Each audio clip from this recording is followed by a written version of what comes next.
for this brief course and the mechanisms behind it.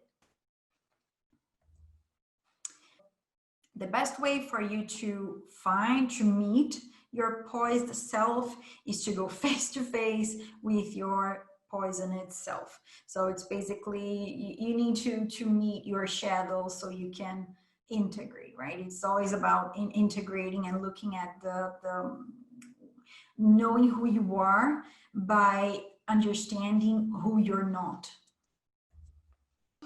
So we all want to, we are in a stage still in our, as human beings, in which we are in our state of consciousness, we still want to fit in. We still have a primal instinct to fit in, to homogenize, to be part of a tribe. Because deep down inside, we feel that if we are rejected, we're going to be alone. We want to feel that we are loved, that we belong someplace. Right? So we want to homogenize, we want to be part of. At the same time, we want to be unique and we want to be loved for our uniqueness. And we want to feel that we add value, we want to contribute. And the reason mostly why we contribute is because we are unique. So we want to be loved by our differences. So every time we're exposed to someone, in person or not, we're being influenced and influencing them verbally, non-verbally, energetically. And why is that? Why is that so important for us to understand? Because when we talk about conditioning, we only see that conditioning, influencing is something negative. If I say you're too much, you're too much of influence. I don't know if this is the right word in English, but you get too much influenced by things. You're conditioned. Nobody wants to say I am a conditioned person or I am influenced for, like, it feels like it's some kind of even weakness, right? To do that. People say you're being brainwashed or something like that. But the truth is that every time, it's part of human interaction. Like if it's one person or if it's a group of people around us, where we are being influenced visually by what we are hearing from that person, and even from the energy that comes out of that. So if you receive an email, you're not seeing that person. So if I send you I don't know, a newsletter with some content, what I write to you, it will have an effect on you. I will put my intention. I could even be writing something nice, but maybe I wasn't feeling good when I wrote. You will sure receive that level of there is a resonance for the person that is receiving that message, you know, on the other side, and the person receives that message also in a translated way for them too. So we are all the time, the point is that we are all the time being influenced, and it doesn't matter if we are around a person or not.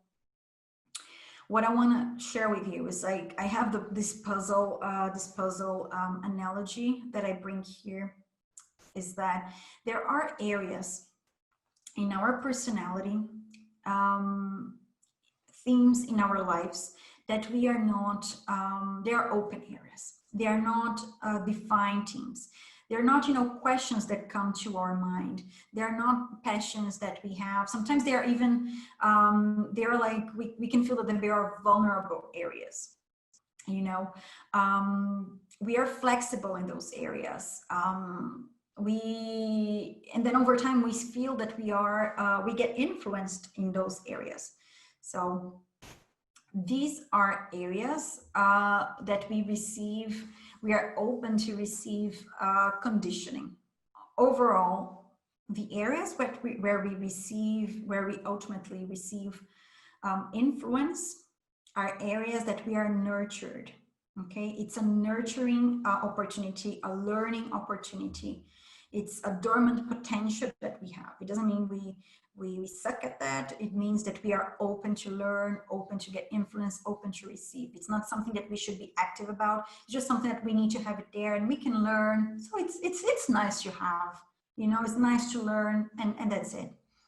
then the areas that we have strength, we we really have a bigger responsibility overall, because we should be nurturing people with that gift, with that characteristic maybe that we have. We influence people. So it's all about nature and nurturing, and seeing that those things as complementary. And that's how we basically interact with each other. We're always unconsciously picking up what we have, what we don't have, and what people have and what they don't have. And that's an exchange that is always happening. And as I said, it's verbally, non-verbally. It's like it's a force field thing. We don't need to interact with people. It's something we feel, and even long distance, like on the way we speak, on the way we talk. Like as you're listening to me here, you are unconsciously perceiving how I am, like how I'm feeling. I'm coming across in a specific way.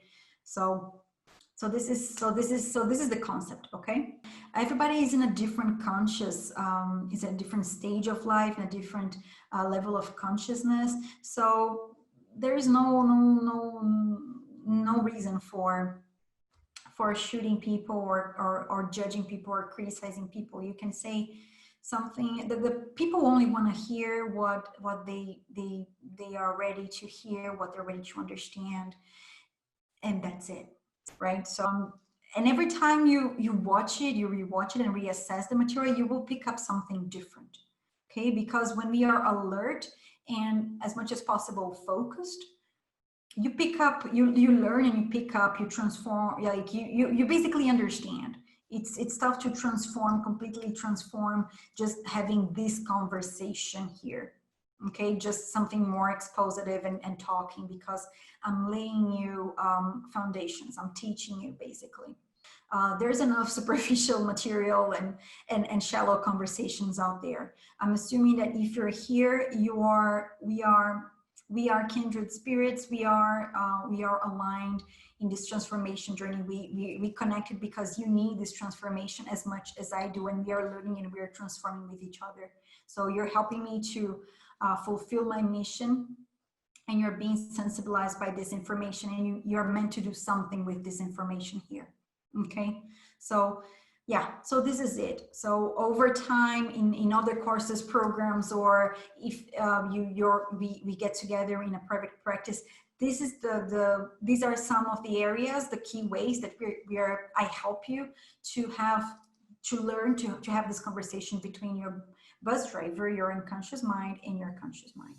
I wanted to keep this slide here to give you some references of what poised people that you may know. So poise about being self-possessment, and people that no matter what they faced in life, they chose their life mission, and we all benefit today for them having chosen their own life mission.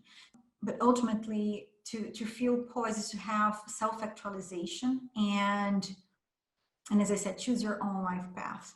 So, and it's more about releasing instead of being what you need to be. It's more about releasing all conditioning, all influence, everything that you are not, taking all of these layers, costumes, layers, roles, obligations, everything that we learned over time through family, friends, society, social media, advertising, everything that we are influenced about, is really ditch all that, really go through that, like do a deep cleaning, do a detox, do a deep cleansing overall.